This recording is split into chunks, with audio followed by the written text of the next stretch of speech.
Hello guys, welcome back to Zik the Programming Guy channel, and in today's video I'll be showing you how to delete all saved video on TikTok. So firstly, we are going to open up our TikTok app and you click on profile right here, then click here.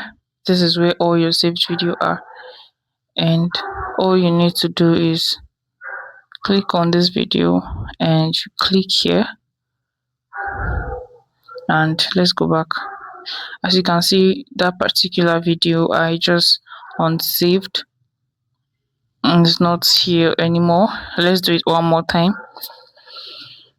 So you click on this video and click here. As you can see, it's no longer there. So this is how to delete all saved video on TikTok. If you find this guide helpful, give this a thumbs up and equally subscribe to get more helpful tips like this. Thank you guys for watching. I will see you in my next video. Bye.